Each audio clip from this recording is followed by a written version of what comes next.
As early as the first few years following the conquest of Constantinople and the main centers of commerce and learning in what is today the geography of Greece, there was a great danger that the Greeks, who were by faith Christian Orthodox, would convert, mostly by force, either to Islam or, by choice, to a Western form of Christianity.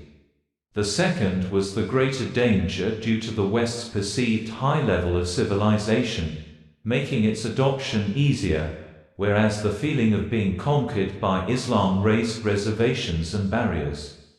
There is the classic statement by one of the teachers of that period, Cosmas Itolos, explaining why God allowed the Orthodox Christians to be enslaved by Muslims rather than by the Franks, that is, Westerners. 300 years after Christ's resurrection, God sent a Saint Constantine and established the kingdom for 1150 years. Then God took it away from the Christians, and for their own good gave it to the Turk for 320 years. And why did God bring the Turk and not some other nation? For our own good. However, after the dark ages of ignorance and illiteracy of the previous centuries, the roots of education were needed to raise a barrier against conversions to Islam or Western Christianity, to prevent a multitude of small streams becoming a river that would sweep away the nation. The Turkish yoke was a very difficult period for the Orthodox East due both to the dangers and challenges facing the nation and the social changes that were happening, and to the decisive and deadening ritualism that crept into divine worship. Therefore, the social and spiritual life of the Greek was a search for a balance of the old and that which was coming, tradition and renewal and regeneration. At the very same time, the nation was losing blood, because of those leaving and going to Europe, from the proselytism of Western missionaries, the very harsh Islamization from the Turkish yoke, and from the tactic of Turks to gather children and make them into Turks and take them away. Within the personalities of the remaining teachers, mostly monastics and clergy, the nation and the people began to develop a protection for themselves. After Patriarch Genadios Scholarios, the Church began to take on the role of ethnarch, the leader of the nation. The different Orthodox peoples, the Greeks and others, began to gather into local communities to retain their culture and faith, and the diaspora began to develop. The learned of the nation attempted to maintain and build themselves. The holy martyrs laid the foundation by their own blood. Teachers were trying to teach again that which they had forgotten or lost. There was a deep search for spiritual identity in this period of the Turkish yoke, and they were trying to turn back to the living tradition of Romacini.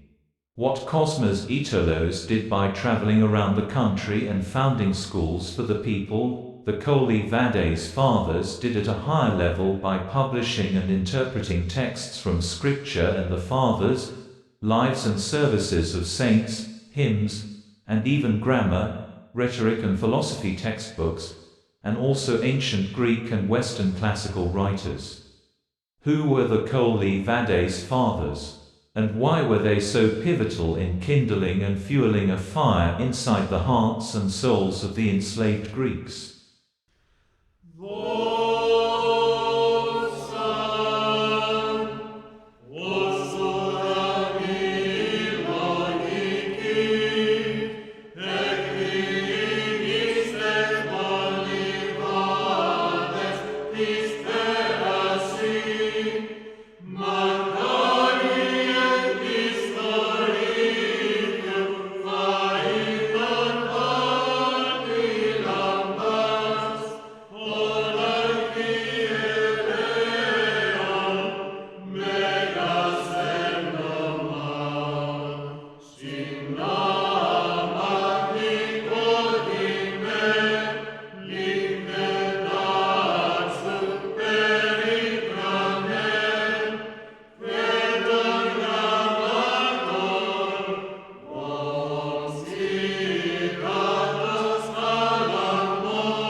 The Kollyvades fathers dealt with two main controversies in the 17th century. First was the question concerning the Eucharist and how often one may participate in Holy Communion, and the second was the place of Sunday in the liturgical life of the Church, and the controversy around the serving of memorial services on Sunday. In the liturgical tradition of the Church, there are no such services as Soul Sundays, but rather Soul Saturdays, which is the day for the martyrs and the repose. This Athonite monastic movement derives its name from the Greek word kollyva, boiled wheat, which is used ritually during memorial services. These monastics were nicknamed Kollyvades by their opponents on the holy mountain of Athos because they objected to the transfer of the memorial services, involving Kollyva, from Saturday to Sunday, a practice that they decreed was outside of Orthodox Christian ecclesial orthopraxia and tradition, judging that services for the dead are incompatible with the resurrectional and festal nature of Sunday. In the Orthodox Christian tradition and theology, Sunday is the day of the resurrection of the Lord. Every week is the recycling of the Lord's Pascha. The Sunday after Pascha is the Sunday of consecration, starting again the cycle of Sunday liturgies. This day has a special place in the liturgical life of the Church, and the Kollyvades continued very strongly this tradition. Sunday is a day of resurrection, a day of joy, and a day to celebrate festily.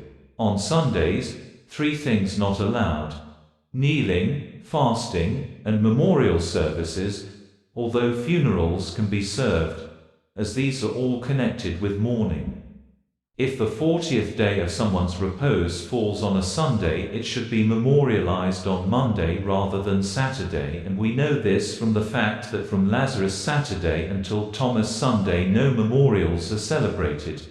All are moved to a later date. In the Skeet of St. Anne's in 1754, the main church was destroyed. A man named Demetrios gave a considerable amount of money for the rebuilding, and he asked in return that they celebrate the memorial services for his dearly repose. The fathers themselves began the process of rebuilding. Of course, memorials should be held on Saturdays, but on Saturday there was a general market in the Athenite city, Trieste, and it was essential that they take their handiwork there in order to live. So when could they do the memorial services? They decided to do them on Sunday, and this was the beginning of the controversy. The Kollyvades fathers, who knew the worship services of the church well, could not agree to memorials being done on Sundays. The problem isn't Kollyva or memorials, but rather that they would be trampling on the day of resurrection. They truly understood what Sunday meant, the day of recreation. Even if this could happen in the world for some reason, it should never happen on Athos with people who know the Typicon. There was such controversy over this that some of the Kollyvades fathers were even killed. Their bodies found floating in the sea, they were drowned. This is especially true of the group that had connections in the Patriarchate. The Kollyvades fathers did not defend themselves, but the other side was continually sending people to have them condemned. They struggled even unto martyrdom. Many lies were told about them, and their enemies called them Kollyvades, and this derogatory term stuck. They were not believed in their day and age, and it was not until the 20th century arrived that people began doing special studies of them and discovering their texts, where they become well known. That is where this ironic word Kollyvades, a person who makes kollyva, comes from, and it became a banner or flag of the group.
Kollyvades fathers are a great source of inspiration for all Orthodox faithful.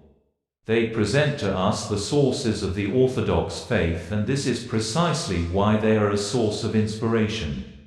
They sought not the light of earthly knowledge, but rather the light of divine knowledge through the worship of the Church. Their lives bear witness that they received this light, and were illumined to pass on to the rest of the Church, even though it cost them dearly in their own lifetimes. While this is where the group gets its name, it is not the root of their significance. Their real significance lies in the resurrection of a moribund Greek Orthodox faith as the Turkish grip weakened. One must consider that the Greek struggle for independence was in fact based on a strong Greek Orthodox nationalism. The battle cry of the revolutionaries, for the holy faith of Christ and for freedom, was not chosen randomly. Indeed, the first few words of the cry reveal a strong Christian bias underpinning the struggle, an ideology that provided the backdrop for the rebirth of a whole people. The Kollyvades fathers were nationalists that equated the Orthodox faith with the Greek nation. This is an extraordinary sign of health at a time of universal demoralization. Their struggle to restore the proper place of the memorial service to Saturdays is a minor detail within the greater work of renewal and enlightenment. It was deliberately stressed and exaggerated at their time in order to obscure the importance of their other work, and also to denigrate them as being people who concerned themselves with petty matters, as memorial services and Kollyva supposedly were. Fortunately, in recent decades, historical and theological research has shown that the bulk of their work was in fact an 18th century Philocalian Renaissance. This Renaissance had a decisive impact in strengthening and reinforcing the education of the enslaved Orthodox Christian peoples and in preserving their awareness of who they were, not only vis-a-vis the Ottoman conquerors, but also vis-a-vis the Western missionaries who spread out all over the Orthodox world, proselytizing often by unfair means, and especially by exploiting the ignorance, enslavement and poverty of the Orthodox faithful. At the most nominal level, their aim was to enlighten the nation and maintain it in its faith and in the traditions of the fathers, to preserve Greek Orthodox culture. They wanted to ensure that in the schools, which were appearing in increasing numbers, the teachers, monks and priests would be able to understand Greek texts through school education, but also to publish these texts, since the manuscripts were few and far between, either hidden away in monastic libraries or looted by foreign travelers. One of the major developments of Orthodox Christian spirituality during the latter Ottoman period was the Hesychast Renaissance during the second half of the 18th century. Reacting against the ideas of Western orthology and rationalism beginning to spread among educated Greeks, the leaders of this movement, principally the Kollyvades fathers, believed that a regeneration of the Greek nation could come only through a return to the patristic tradition. They argued that the true roots of orthodoxy were to be found only there.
The leaders and major participants of the Kollyvades movement included Neophytos Kalvitis, Nicodemus of the Holy Mountain, Makarios, Nataras of Corinth, Nectarios of Pentapolis, Cosmas Itolos, Savas of Kalymnos, Athanasius of Paros, Arsenius of Paros, Nicephorus of Chios, Paisios Velichovsky, also referred to as Paisios of Nemt, and Nicholas Planas. The Orthodox Church as a whole eventually canonized them all, and they are celebrated as saints of the Orthodox Christian faith today. Saint Cosmas Itolos traveled throughout Greece trying to return the peasants to their faith and preached frequent communion. Neophytos Kalvitis preached throughout the Balkans and reposed in Romania. Saint Paisios Velichovsky published the Slavonic version of the Philokalia, which greatly influenced the Optina elders. Saint Makarios, Nataras, of Corinth was the author of On Frequent Communion.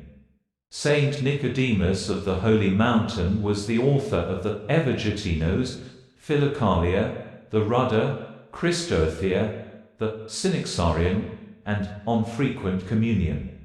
Saint Athanasios Parios authored several works against the Western Enlightenment movement within Greece and in favor of frequent communion. Saint Nicephorus of Chios was a disciple and biographer of Saint Athanasius of Paros. Saint Arsenios of Paros preached frequent communion and was also a schoolteacher, as well as the spiritual father of Saint Nectarios of Aegina. Although Neophytos Kalvitis, a celebrated grammarian, is widely considered as the founder of the movement, Makarios of Corinth was the inspiration for the Kollyvades, while Nicodemus the Agiorite was their writer and dogmatician.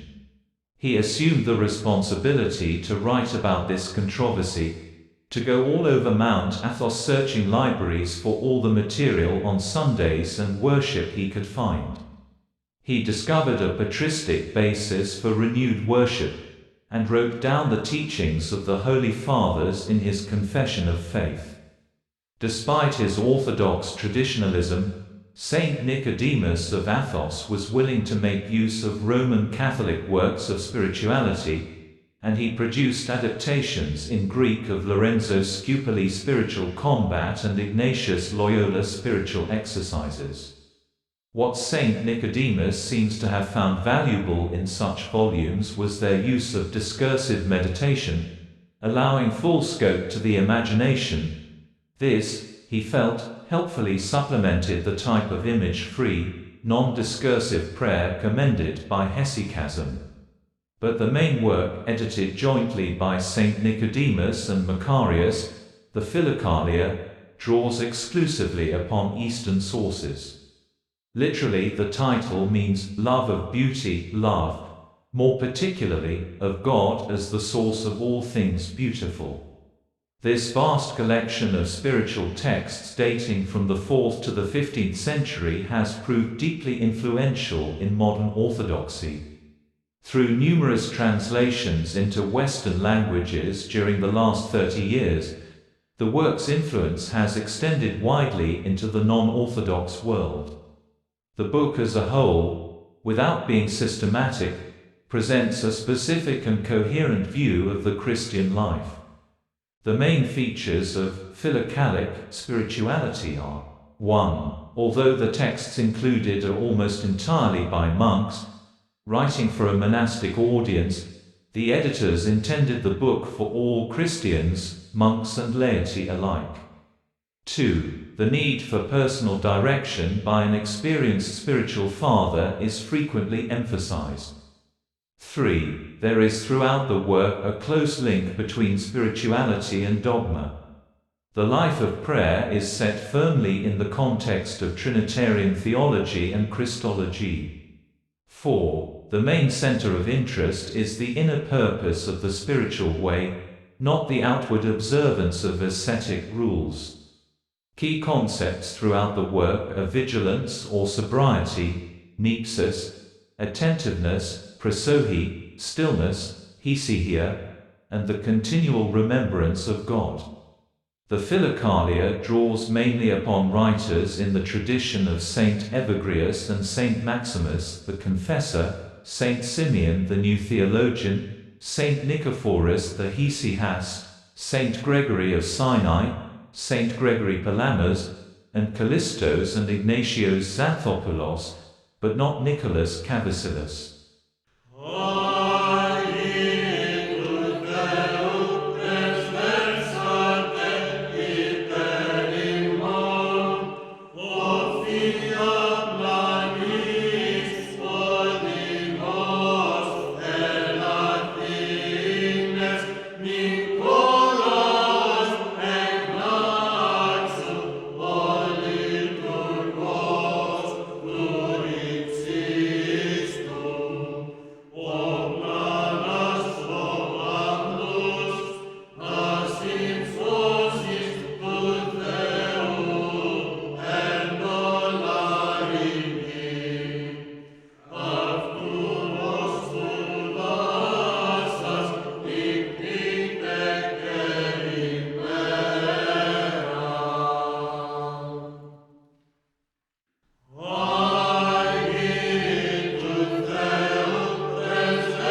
Saint Athanasius Parios is one of the best representatives of this movement, partly because he was one of the most overtly political. The rationalism of the Enlightenment found its final manifestation in the French Revolution. It was bad enough that Greece was forced under the heel of Ottomans, but the Western Enlightenment was using progress to justify colonizing the world. He argued that liberalism in France, by its very nature, was egocentric, positivist and materialist. These, the likes of Voltaire and Condorcet would say, would liberate humanity. Secularization, for Saint Athanasius, meant that Christianity becomes just one philosophy among others. Morality is reduced to rules since the positivist cannot see anything above the arbitrary individual. Bishops then rule since there is no quantitative way to express the notion of the synodia or spiritual brotherhood. Freedom was, for Saint Athanasius, what the Church had always preached, the liberation from appetites. External forces were not the problem. They were consequences of moral distortion and sin. Rather, it was our internal struggle against the desire for power, money and reputation that were at the root of evil in political and social life. The Philokalia could not have come into being had not the revival of the Greek language been at the center of the Kollyvades teaching. The rise of scholasticism in the East provided the foundation for a harsh, overly legalistic spirit to develop. The Philokalia was the answer. The Philokalia was the synthesis of several essential factors: the Greek nation, the Greek language, moral reform, and social reform. Within the personalities of these Philokalic fathers, the nation and the people began to develop a protection for themselves. After Patriarch Genadios Scholarios, the Church began to take on the role of ethnarch, the leader of the nation. The different Orthodox peoples, the Greeks and others, began to gather into local communities to retain their culture and faith, and the diaspora began to develop. The learned of the nation attempted to maintain and build themselves. The holy martyrs laid the foundation by their own blood. Teachers were trying to teach again that which they had forgotten or lost. There was a deep search for spiritual identity in this period of the Turkish yoke, and they were trying to turn back to the living tradition of Romiacini. Saint Cosmas of Aetolia serves as a good example. In the darkness of the Ottoman period, he founded over 200 schools, trying to gather and inspire all the Orthodox people to rise up, and also the holy Kollyvades fathers who were trying to bring to life again the experience of the divine liturgy. Saint Cosmas worked at the grassroots to teach basic literacy, Greek history and theology. Often, historians and even Orthodox people forget how bad the situation was in Greece, Bulgaria and Serbia in the 18th century. No education, no legitimate hierarchy, and even the libraries had long since been pilfered by foreigners over the years.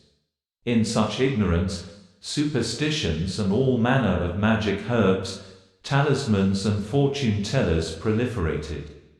In spite of their pivotal role in the education of the Greek people, the Kollyvades were persecuted in their time by brother monks and abbots on the holy mountain of Athos, as well as by many of their hierarchical contemporaries. In fact, they were exiled and even excommunicated for a brief period of time.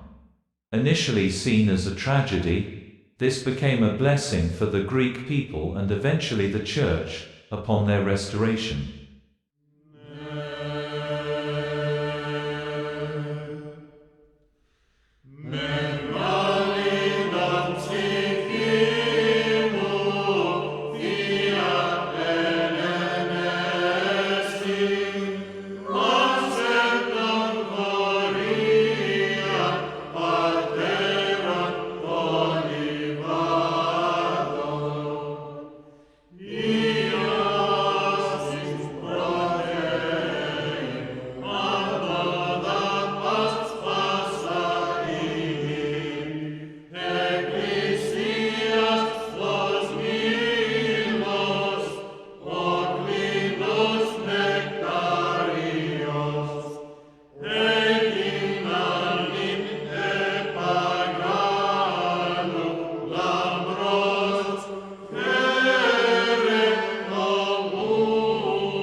In many places throughout Greece, and especially on the islands, they founded many monasteries where they preserved the typikon and teachings of the patristic church. These were not new ideas that the Kollyvades invented, and in order to be clear on this, they returned very consciously to the tradition of the fathers using clear and unquestioned sources. They were not innovators in any way. The Kollyvades' exile and dispersion across the Greek archipelago proved to be essential for the dissemination of their spiritual influence away from their Athenite ecological niche. Nephon from Chios founded small monasteries that were to become in the next century nodes of the small but growing monastic and educational network of the Kollyvades in the archipelago. There is a clear correlation between the movement and the larger area of the archipelago, including Chios and Smyrna. A large number of Kollyvades either originated or studied in the area.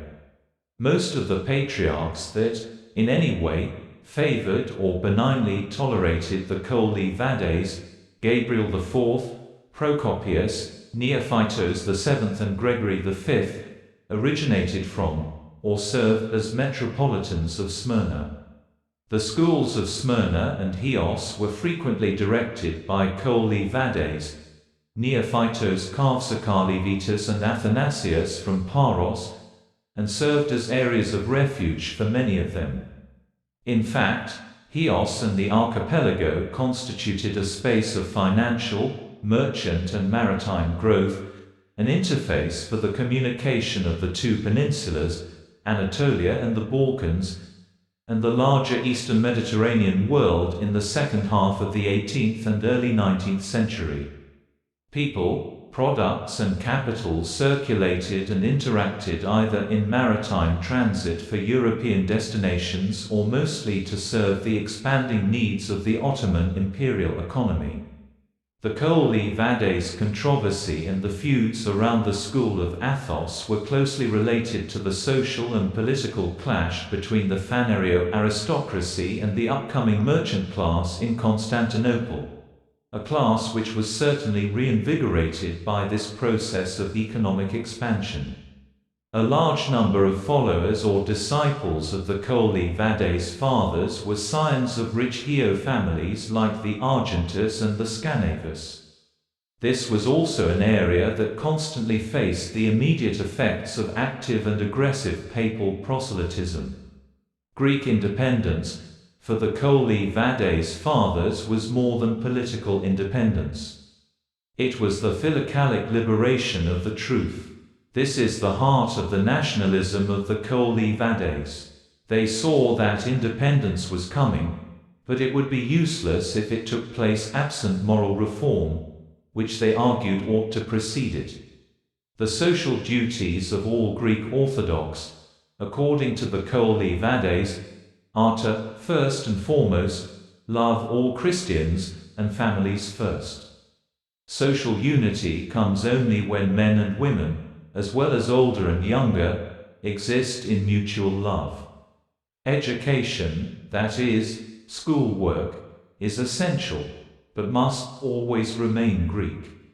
If one is ignorant of their own history, of their language, their letters, and most important, their own people, they will not be able to understand that which binds a nation and an ecclesia together.